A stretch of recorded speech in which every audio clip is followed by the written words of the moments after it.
Welcome back everyone. I hope your morning is going well, because for me right now it's going brilliant and it's nice and sunny outside, so we're going to have a positive start to this video. So today's video, it's going to be different to the other ones. I'm not going to be vlogging. I will be sitting down speaking a lot of waffle to you, but it's for anyone that's new to reselling and basically just wants to get like the basic knowledge of how to resell. So if you are a reseller watching this, it's probably no use to you because you're already on your journey. Some of the tips might help you out because you never know. I learn things every single day. I've only been doing it for like 8 months as well, so it's not like I've been doing it for ages either. But without that being said, I'll just crack right into it. So I've got like roughly like step-by-step guide. I've like wrote it down because I know I'll just forget it if I just try to talk about it, because I'd be here all day. But yeah, so number one is the basics. Create an eBay account. So it's one of the easiest things that you can do to start reselling is get yourself on eBay. It's one of the biggest platforms to be selling on. It's like multi-billionaire company. If you've never heard of eBay, then I don't think you should be a reseller. Nah, I'm joking. This is a video to find out how to do it. But basically that's your number one place. Like if you're going to sell something, it will definitely be on eBay. But then what I'd say as well is if you are wanting to start reselling from scratch, I would 100% be like going across all the platforms. So Depop, Vinted, whatnot. Try and get yourself on as many places as possible, because the more places that your stuff's in, the more likely of a chance it's going to sell. Something that you sell or you list on eBay might get like no views, but on Vinted it'll get like hundreds of watchers. The same with Depop. You might have something that's like a higher end like brand, I don't know, say like Saint Laurent. Quite a lot of my Saint Laurent stuff that I pick up always sells on Depop. Never really sells on eBay, hardly sells on Vinted. Depop, that's where I just put my high end stuff, because for some reason that's just where I sell it. But that would be your first step, just the basics. Create an account, get it all sorted, ready for you to start doing the next step.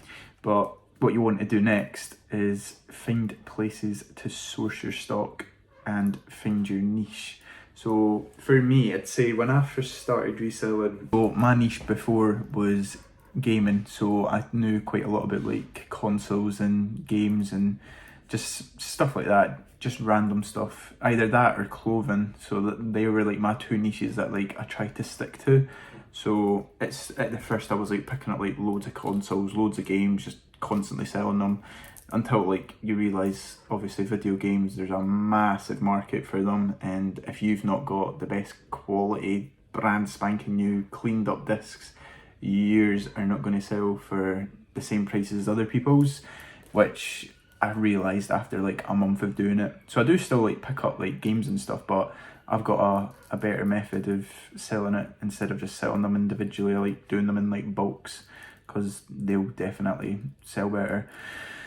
But basically that's what you've got to do. Find out where your car boot sales are, find out where your charity shops are, and Facebook Marketplace. That will be your biggest help, Facebook Marketplace. I didn't realise that at the start until like 3 months into it. Like if you don't have a lot of money to start off with, either sell your old stuff or like go on Facebook Marketplace. There's tons of stuff for free. It's just finding the free things that are worth picking up. That's the only thing you've got to do. I wouldn't just go on Facebook Marketplace. Someone's giving away all their old like kids' clothes.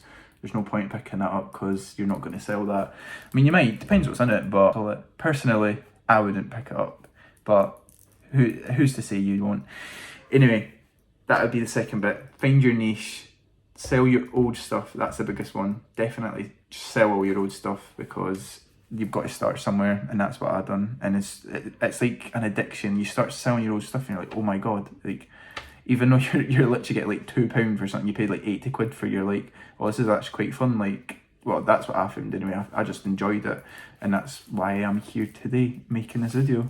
The little Halo figure I've got to sell, Master Chief. So the next step would be finding somewhere that you can take photos of it. I'd say this is probably quite a big one because you don't want to be taking photos just like randomly, just with loads of stuff in the back. Like if I turned my camera and just took a photo of these cards with like all the rubbish in the background, people are going to see that and they're not going to really be interested because it doesn't look professional. It's not like you, at the end of the day, when you do make an eBay, like it is basically a business, even though like I'm doing it like part-time as like a side hustle. At the end of the day, it's still like a business. People want to see like professional settings. So if you've got like a white wall, or even that wall behind me, that's the one I use, just like a plain background, just whip up your item, take a few snapshots, and that'll be fine. The only thing I would say is I've not really got anywhere to like hang the coat hangers like to take photos of, so I have to hang them up there. And before I used to take the glasses down, but I was like, that's too much effort now. And I do sell quite a lot of clothes, so I don't think people really care about the wing glasses, so that's alright. But definitely, just even if it's on the floor, just wipe the floor, because obviously loads of people take photos on their floor. Just as long as it's clean and it's not like got, I don't know, shite all over it, then it should be alright. But next up would be, if you're say like you've started your like business now and you're actively listing and stuff, top tip would be to list every single day, because if you're listing every single day, eBay are going to think you're like an active seller, so more of your stuff will be getting put to like the top of their lists, which is like the way like the algorithm works or something. But from what I've experienced anyway, like since I've started like listing every day, there's always something that like sells like every single day. But unless you have like a bad week, which I was having a bad week last week, so there wasn't loads of sales, but that's because I was listing like crazy at the weekend, so I've started seeing the sales come in this week, which is alright. But yeah, make sure list every day, because eBay will love you for that, and they'll start promoting your listings more. Also with eBay as well, now that there's no fees until like April, I think it's like, for me it says the 16th of April, but I think it's different maybe for everyone. But definitely make use of the promoted listings, because now they're not taking fees. If you're struggling to like sell things, you may as well put like a 2.1% promotion on it, because then it'll just technically be like a fee, but it would only be that, if you know what I mean. Like it would still work out the same as like before you got no fees. But that's only if you're like struggling. I think most people put a 2 or 2.1% anyway, because eBay won't promote your stuff if you don't do that. So you've just got to deal with it. Unless you put it on Vinted. Vinted are so good, their algorithm, as soon as you list something, bang, top of the page. If it's something that's like quite popular, then sometimes it can like make its way down. But whenever I list something on Vinted, it always gets like 50 views on it like in the first hour. But if it's eBay, it gets 1 view in a day. It's crazy, to be honest. I don't really know how the algorithms work. No one does unless you work there. Next step that I'll say, just so I'm not waffling all the time, because I just start talking about myself, would be finding delivery supplies or like packaging. So instead of paying for the supplies, I did make a video a few days ago, I think it was last week, like how to get free supplies.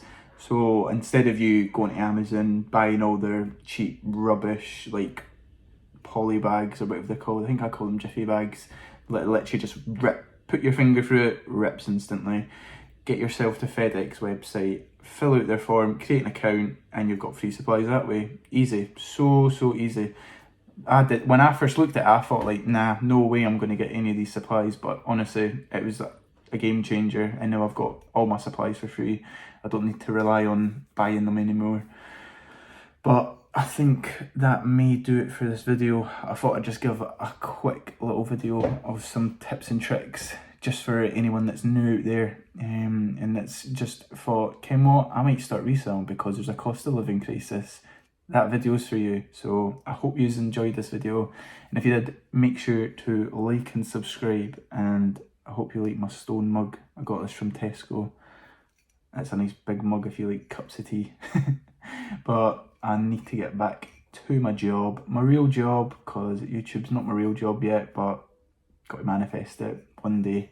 One day it will be. But make sure to enter the giveaway. 100 subscribers, it ends tomorrow. No, I'm joking. When it hits 100 subscribers, make sure to comment to enter, and you'll be in a chance to win the Funko Pop or the Lego. So I'll see you later.